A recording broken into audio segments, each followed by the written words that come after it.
lake house, chef, and a shocking surprise on my brother's birthday. They rented a lake house, hired a chef. Then this shocking thing happened on my brother's birthday. My name's Miles. I'm 27 now, and I've always been the quiet one in the family, not in that timid, shrinking violet sort of way, but more like someone who figured out early on that speaking up usually got me nothing but an eye roll. A chuckle that felt more like a brush off, or a tired, "Don't be so sensitive" from my mom. It didn't always feel that way. Or maybe it did, and I just couldn't see it for what it was when I was a kid. But I see it now, crystal clear, especially after what went down on my birthday this year. That was the moment when all the little things I'd been ignoring or brushing aside finally came to a head. But hang on, let me backtrack a little. So, my younger brother Noah turned 25 back in March, and our parents threw him what I can only describe as a full-blown luxury retreat. I'm talking the works. They rented this sleek, modern glass cabin about 3 hours out of town, right on the lake. It had a wraparound deck, hot tub, fire pit, even a private dock. Total dream spot.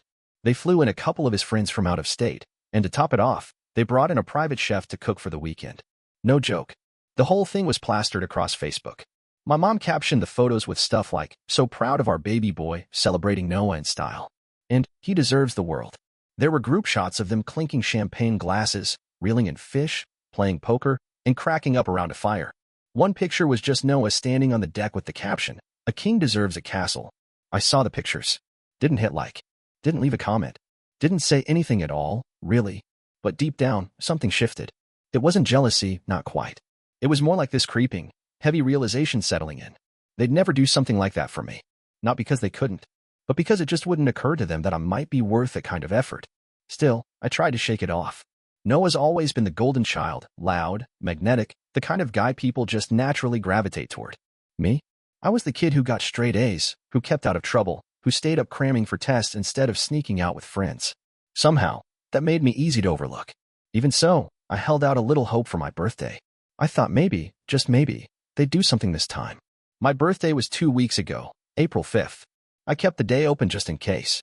Didn't schedule anything with friends, didn't make my own plans. I figured if they were secretly putting something together, I didn't want to mess it up. Then, around 1 p.m., I got a text from my mom. Just said, "Stop by the house when you're free today." No exclamation mark. No, happy birthday. Nothing. I let out a sigh, but I still went. I told myself, maybe she's just playing it low-key. Maybe there's a small surprise waiting. I showed up around 3. Noah was lounging on the couch, glued to his phone. Dad was outside mowing the yard. Mom was in the kitchen, humming to herself. When she saw me, she smiled like I just dropped in for no reason. "Oh, hey Miles," she said. "You made it." I stood there for a second, still in the entryway. "Yeah, you told me to stop by." She nodded, dried her hands on a dish towel, then reached into the fridge. "I picked up a cupcake for you," she said, placing it on the counter. It was one of those store-brand cupcakes, chocolate with white frosting. No candle. Then she handed me a card in a plain white envelope. It was already half open. Inside, a piece of folded cardstock with the words, "Maybe next year," in shiny lettering. That was it. No handwritten note, no joke, no nothing. Noah didn't even glance up. I gave a short laugh, more from shock than anything funny. "That's it?" I asked. My mom raised her eyebrows. "Excuse me. I mean, this is a store-bought cupcake and a card that literally says maybe next year?" She leaned back against the counter, crossing her arms. "Don't be so sensitive, Miles. You're an adult. We figured you didn't need all the fuss." But Noah got a whole weekend away. A private chef. A fancy cabin. A literal crown that said, "Birthday King." She snapped back quickly. "Noah's been going through a rough patch, and he's more of a celebrator. You're so private. We didn't think you'd want a big deal made out of it." I just stood there, holding that card, my hand starting to sweat like the cupcake under those kitchen lights. My face felt hot, but I kept my voice steady. "It's not about wanting a big deal. It's about the difference." She rolled her eyes, clearly done with the conversation. "Honestly, Miles, this is exactly why we didn't plan anything. You always make everything about you." That hit me somewhere deep, like a bruise I didn't know I had. I'd spent most of my life brushing off that kind of comment, making excuses for it, telling myself they didn't mean anything by it, that maybe I was reading too much into things. But right then, standing in that kitchen, it finally clicked. It wasn't me. It had never been me. I didn't argue, didn't raise my voice or make a scene. I just reached into my jacket pocket, pulled out my phone, and snapped a photo of the lone cupcake sitting there beside that empty card. Then I looked my mom in the eye and said, "Thanks." And with that, I turned around and walked out, got in my car, drove straight back to my apartment, and booked a flight to Lisbon for the next morning. I'd been squirreling away money for a vacation for 2 years, waiting for the right moment. Turns out, this was it. That night, while I was folding clothes into a duffel bag, my phone buzzed with a text from my dad. No hello. No happy birthday. Just, where did you go? I didn't answer. Instead, I posted a photo on Instagram, me at the airport lounge, boarding pass in hand. Caption, birthday retreat. No chef required. Within an hour, Noah had liked it. So did my cousin Rachel. A few minutes later, I saw Mom had viewed my story. 10 minutes after that, her name flashed on my screen. I let it ring. Then I silenced it. Leaned back in the chair, sipped my drink, and waited. Another call came. Then a text. Miles, this isn't funny. Call me. But I wasn't cracking jokes. I was just done. Done with being the afterthought. Done waiting around for people to notice I was there. I was finally doing something for me. Lisbon was just the beginning. I touched down early the next morning, right as the sun was spilling gold across the rooftops, those old terracotta tiles glowing like something out of a painting. The air was cool and clean, with the faintest scent of the sea and something sweet, like fresh pastry. I took a long, quiet breath as I stepped out of the airport. And for the first time in who knows how long, I felt light. Not like vacation light. More like something had been quietly pressing on me for years, and I didn't even realize it until the weight finally lifted. My hotel was a little spot tucked between two weathered pink buildings in the Alfama district. Crooked walls, tiny balcony, view of the city rooftops. The bed creaked when I sat on it. The floors were old but spotless. And for the first time in a long while, it felt like I was somewhere I belonged. No one here expected anything from me. No one had already decided who I was before I even opened my mouth. I didn't respond to any of my parents' messages. Not at first. Not after the fourth call either. The first thing I posted from Lisbon was a shot of a pastel de nata sitting on a cafe table, golden and perfect. The caption, Breakfast of Kings. That's when the tone of the messages changed. At first, confusion. You're in Portugal? Is this work-related? Why didn't you tell anyone you were leaving? Then came the guilt. We just wanted to keep it simple. Noah didn't even ask for all that stuff. We just thought he needed to pick me up. The card was supposed to be a joke. You're taking it too seriously. But one message from my mom stuck more than the rest. You always act like we treat you so badly, but you never say what you actually want. Maybe if you spoke up more, things would be different. That's when I realized she still didn't get it. She never had. This wasn't about a party. It wasn't about balloons or decorations. It wasn't jealousy. It was about years of being quietly sidelined. Of being told I was too quiet, too sensitive. Of watching Noah get the spotlight while I got whatever was left over. Anytime I tried to talk about it, I was brushed off. Anytime I pointed out the difference, I was told I was overreacting. It only mattered to them when I stopped playing along. On my second night in Lisbon, I found myself sitting in a tiny bar, drink in hand, while a woman sang in Portuguese, her voice soft and aching, like she was bleeding through the lyrics. I stared down at my phone, her voice filling the air around me, and finally texted my dad back. I went somewhere I matter. Didn't hear anything for a while, but the next day, I got a group message. It was from Noah. Dude, what is going on? Mom's freaking out. She thinks you're, like, disappearing or something. She's calling every cousin asking where you are. Why are you being so dramatic? It was just a cupcake. Grow up. I didn't bother answering that one either. Instead, I opened up Airbnb and added 2 more weeks to my stay. I figured if I was already halfway across the world, I might as well see more of it. I started jotting down places I wanted to explore: Sintra, Cascais, maybe even a quick trip over to Spain. I hadn't even told work I'd be gone this long. But after years of leaving my vacation days untouched, I figured they owed me. And more importantly, I owed myself this time. By the 5th day, the conversation back home had started to shift. My aunt messaged me out of nowhere. Heard you're in Europe. Good for you. You deserve to be spoiled sometimes. Let me know if you want the family to ease up. Then came another message, this one from my cousin Shane, who I hadn't talked to in years. Bro, I still remember your 18th birthday. You got a card and a handshake. No, got a car. Just saying, you're not crazy. I sat there and stared at that one for a while. I wasn't crazy. I wasn't overreacting. I had just gotten so used to being the one they overlooked that the second I stepped out of that role, everyone acted like I was causing some kind of scandal. But here's what I've learned. Space changes things. It gives you the room to see everything more clearly. And the more I wandered through cobbled alleyways, the more I stood still under golden sunsets by the Tagus River, the more I began to understand. Maybe I wasn't the problem. Maybe they just didn't know how to handle me once I stopped sticking to the script. By the 7th day, things back home were spiraling. My mom posted some vague, melodramatic status on Facebook. When your children disappear without a word, you start to wonder if the world's upside down. 60-something comments poured in. A bunch of them were relatives chiming in with their theories or typing out little prayers. One even tagged me. I didn't respond. Instead, I uploaded a photo from a cafe in Belgium. Me in sunglasses, smiling at the camera. Caption: sometimes the best birthday gift is peace. Not even 5 minutes later, my phone rang. Mom. Again. Ignored it. Then came a message. Not from her. Not from Dad. Not from Noah. From my dad's office email. Miles, please call me. This is getting out of hand. I froze. Why would he message me through work? And almost like it was timed, another text came in, this one from my boss. Hey, your mom called the office. Said it was urgent. Everything okay? My stomach dropped. They weren't just worried now. They were escalating, pulling in people who had no place in this. And that's when it hit me. This had nothing to do with concern. This was about control. About the way they'd always kept tabs on me. How they'd built this little box for me to live in. And now, the moment I slipped outside of it, they were scrambling to reel me back in. Like I was some lost pet who didn't know his way home. I sat there for a while, heart pounding, fingers hovering over the screen. Then finally, I typed one last message. You didn't worry when I was standing in your kitchen with a cupcake and a card that said maybe next year. Don't start worrying now. I'm fine. I'm just not coming back the same. And I meant every word. Because the version of me who stayed quiet, who took the jokes, who swallowed the guilt and said nothing, he didn't board that plane. He stayed behind, right there next to that lonely cupcake on the kitchen counter. But this version of me, the one sipping espresso under the Lisbon sun, the one finally carving out space for himself, he was just getting started. And the next thing I did made it pretty clear that I wasn't asking for anyone's blessing anymore. The next morning, I woke up to a flood of missed calls. 2 from Dad, 3 from Mom, 1 from Noah. The rest? All numbers I didn't recognize. Probably my mom using different phones or roping in cousins and friends to join the search party. But I didn't care. I was done being the peacekeeper. Done being the son who always smoothed things over, who smiled and nodded and said, it's fine, even when it wasn't. I wasn't going back to that role. Not anymore. After brushing my teeth, I headed down to the little bakery just around the corner from my hotel. The woman behind the counter greeted me the same way she always did. Bright, warm, with a kindness that felt completely unforced. I ordered 2 pastries and a coffee and took a seat outside.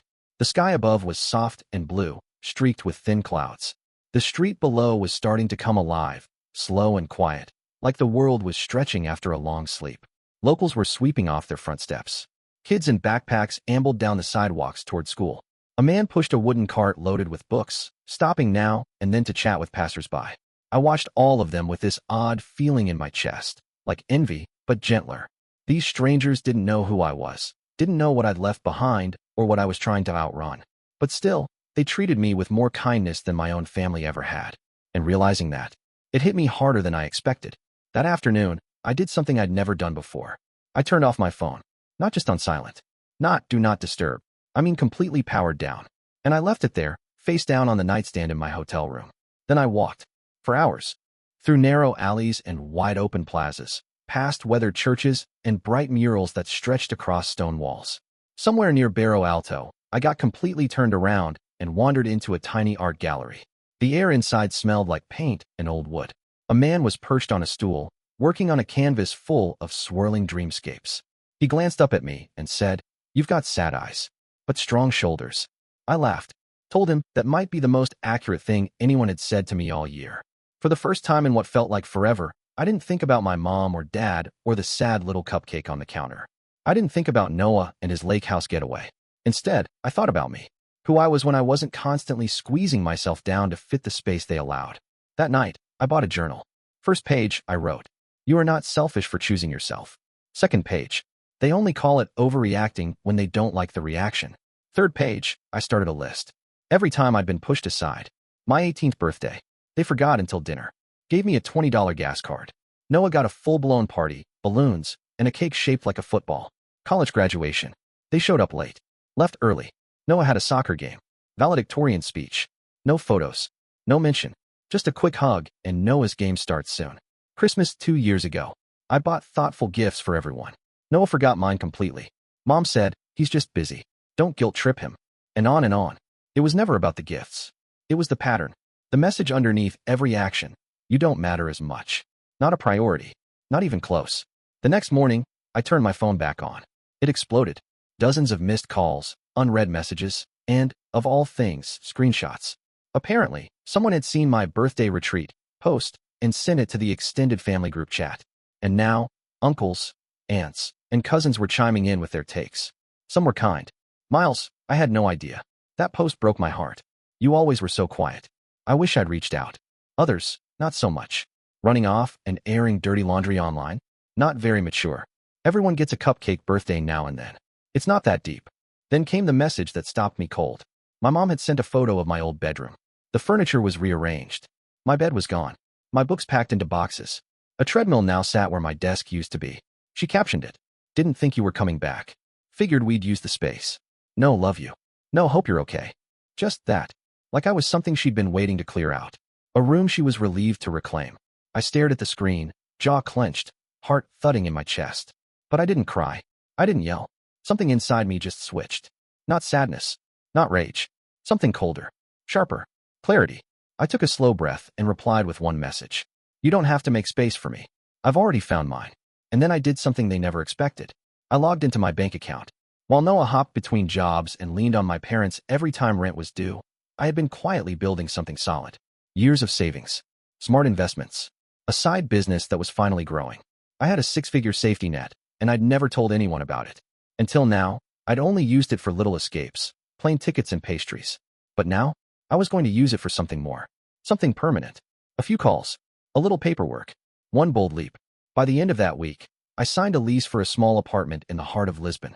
Brick walls, wide windows, and a little writing nook overlooking the street.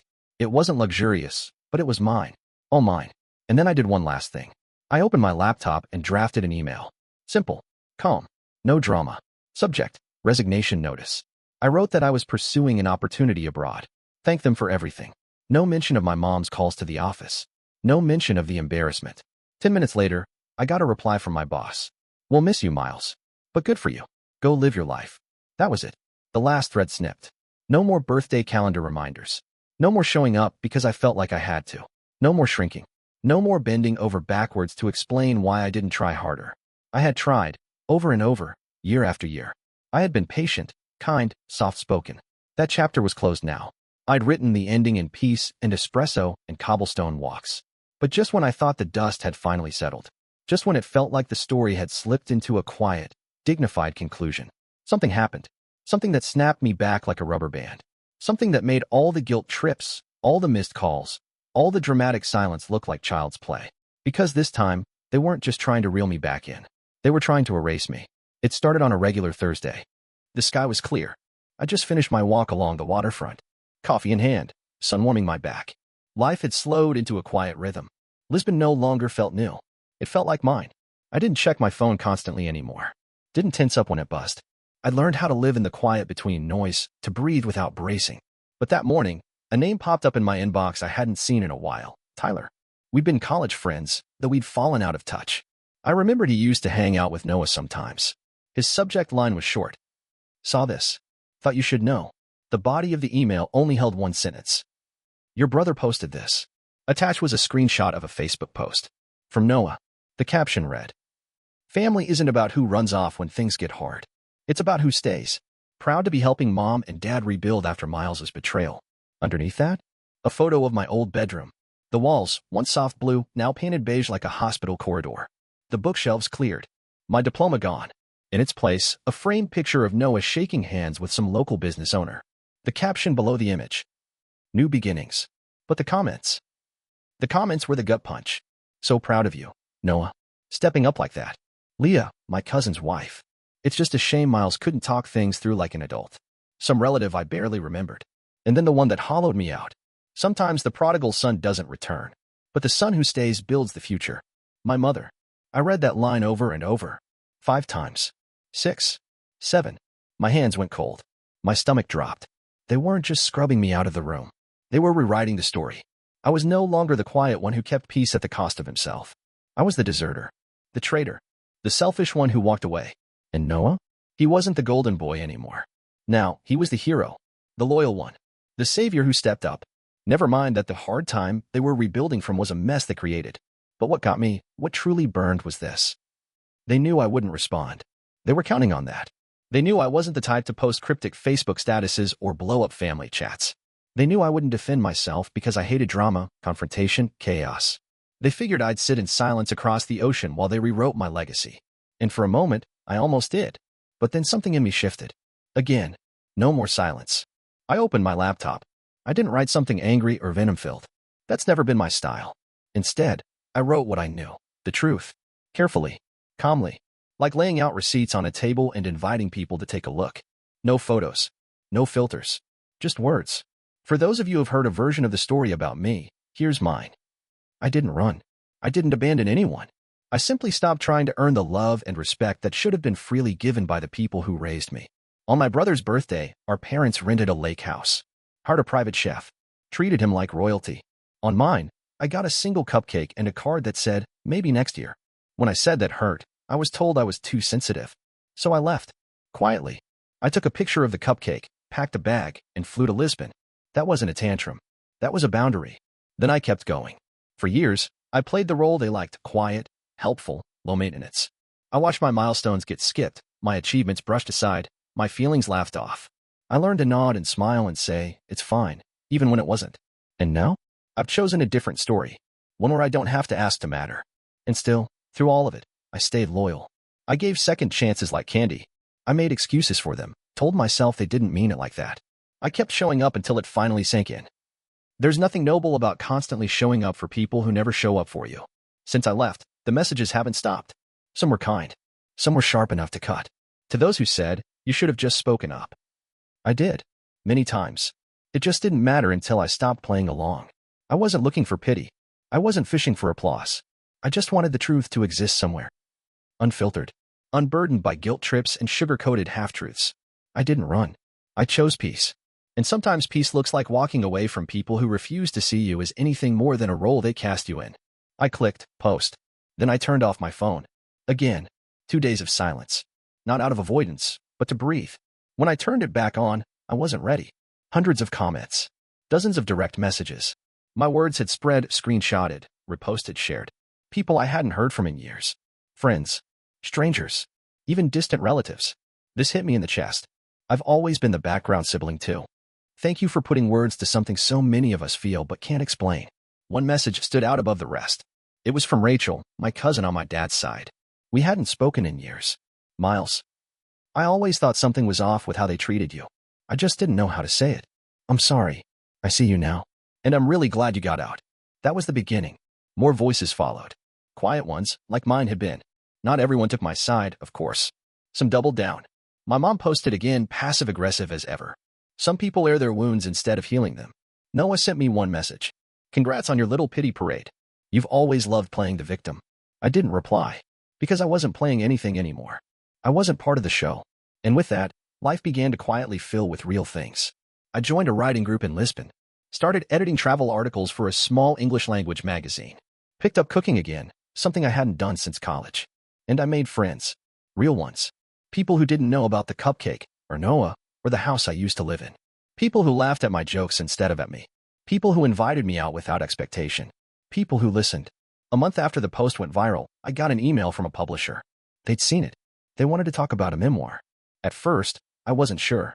But then I thought about all those messages. All those people who said I'd put into words what they carried silently for years. Maybe my story wasn't just mine. Maybe it was a mirror. And maybe, just maybe, this voice, once dismissed as too quiet, was finally loud enough to be heard. I signed the deal. A year later, my book hit shelves in 10 countries. Maybe next year, choosing yourself when they never did. The dedication page reads simply. For the kids with cupcakes and cards who kept waiting for next year. Your piece doesn't need their permission. My parents never reached out again. Noah did, once. He sent a screenshot of the book cover. Hope the attention was worth it. I didn't respond. Because it was never about attention. It was about truth. And truth, when spoken clearly, echoes in places silence never could. So here I am now. Living in a little apartment on a quiet Lisbon street. Sun pouring through open windows. Writing. Laughing. Loving. Not loudly. Not perfectly. But fully. Finally. And when April 5th rolls around each year, I don't wait for a text anymore. I walk to the corner bakery. Buy myself the biggest, fluffiest cupcake they've got. Candles, sprinkles, the whole thing. And I tuck a handwritten card beside it. It reads, "You're worth celebrating. This year. Every year. And for the first time in my life, I believe it."